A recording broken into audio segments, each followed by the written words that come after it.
విదేశాల నుంచి బంగారం తీసుకొస్తూ ఎయిర్పోర్టులో పట్టుబడటం తరచూ వింటుంటాం. ఈ మధ్య కర్ణాటక డీజీపీ కుమార్తె రన్యారావు ఒళ్లంతా బెల్టులు పెట్టుకుని అందులో పసిడిని స్మగ్లింగ్ చేస్తూ దొరికిపోయింది. సంపన్నులు సైతం ఎందుకు బంగారాన్ని స్మగ్లింగ్ చేస్తున్నట్లు, చట్టబద్ధంగా ఒక వ్యక్తి ఎంత బంగారాన్ని ఇండియాకు తెచ్చుకోవచ్చు? Watch this report.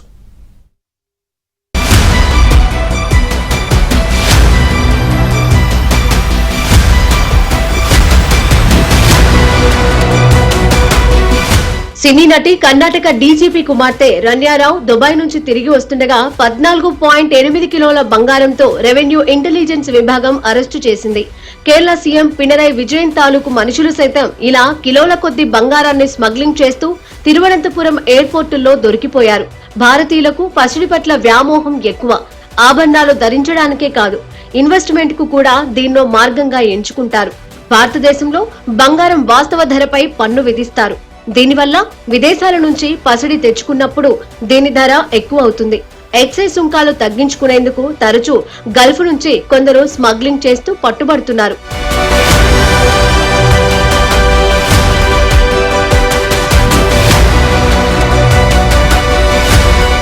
గల్ఫ్ లో, ముఖ్యంగా దుబాయ్ లో బంగారంపై ఎలాంటి ట్యాక్స్ లేదు. అందుకే మన దేశంతో పోలిస్తే అక్కడ గోల్డ్ కాస్ట్ చాలా తక్కువ.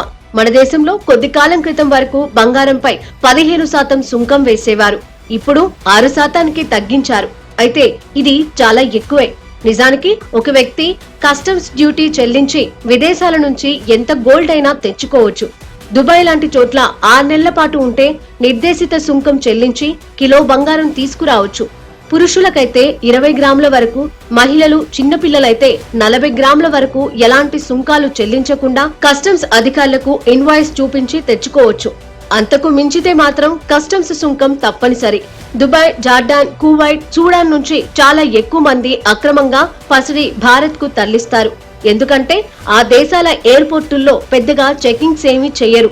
దుబాయ్ లాంటి చోట ఎంత పసిడినైనా కొనుక్కోవచ్చు, ఎవరు పట్టించుకోరు.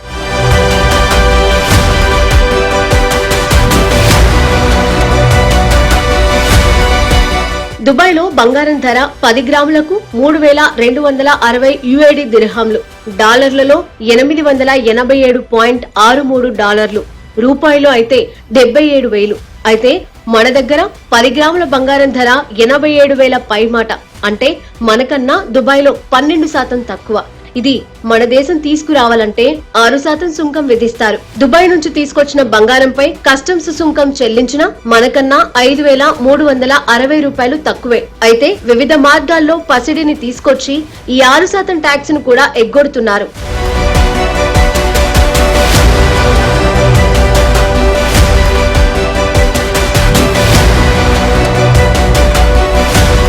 దుబాయ్ లాంటి చోట చౌకగా బంగారాన్ని కొని మన దగ్గర ఎక్కువ ధరకు అమ్మాలనుకుంటున్నారు.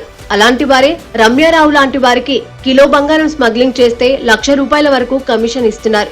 అంటే ఓన్ పర్సెంట్ అన్నమాట. 6% సుంకం కట్టడం ఇష్టం లేక 1% ఇచ్చి ఇలా స్మగ్లింగ్ కు పాల్పడుతున్నారు. మొత్తం స్మగ్లింగ్ చేస్తున్న గోల్డ్ లో 10% కూడా పట్టుబడటం లేదు. పట్టుబడ్డ కస్టమ్స్ అధికారులకు ఎంతో కొంత ఇచ్చి బయటపడుతున్నారు. విమానాల్లో పనిచేసేవారు సైతం స్మగ్లింగ్ ఏజెంట్లుగా పనిచేస్తూ దొరికిన సందర్భాలు ఉన్నాయి.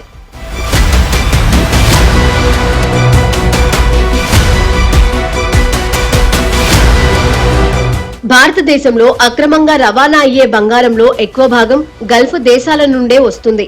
దేశంలోని బంగారంలో ఎక్కువ భాగం యునైటెడ్ అరబ్ ఎమిరేట్స్ నుంచే వస్తుంది. దీని తర్వాత మయన్మార్ 2వ స్థానంలో ఉంది. ఇది కాకుండా స్మగ్లర్లు కొన్ని ఆఫ్రికన్ దేశాల నుండి కూడా బంగారాన్ని తీసుకువస్తారు. సముద్ర మార్గంలో వచ్చే బంగారానికైతే లెక్కే లేదు. అయితే సముద్ర మార్గంలో గోల్డ్ స్మగ్లింగ్ చాలా లేట్ ప్రాసెస్ కావడంతో ఎయిర్లైన్ సర్వీసులు వారితో లింక్స్ పెట్టుకుని కొందరు గోల్డ్ స్మగ్లింగ్ కు తెగబడుతున్నారు.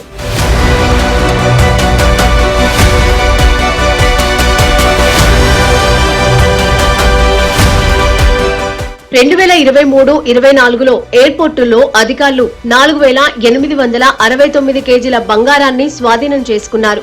ఈ అక్రమ రవాణాలో మహారాష్ట్ర, కేరళ, తమిళనాడు ముందంజలో ఉన్నాయి. దాదాపు 60% అక్రమ రవాణా కేసులు ఇక్కడే నమోదవుతున్నాయి. ఎవరైనా బంగారం అక్రమ రవాణా చేస్తూ పట్టుబడితే వారిపై వివిధ సెక్షన్ల కింద కేసు నమోదు చేస్తారు. నేరం రుజువైతే 5 లక్షల రూపాయల జరిమానా, ఖైదు, విదేశీ ప్రయాణాలపై జీవితకాల నిషేధం విధించవచ్చు.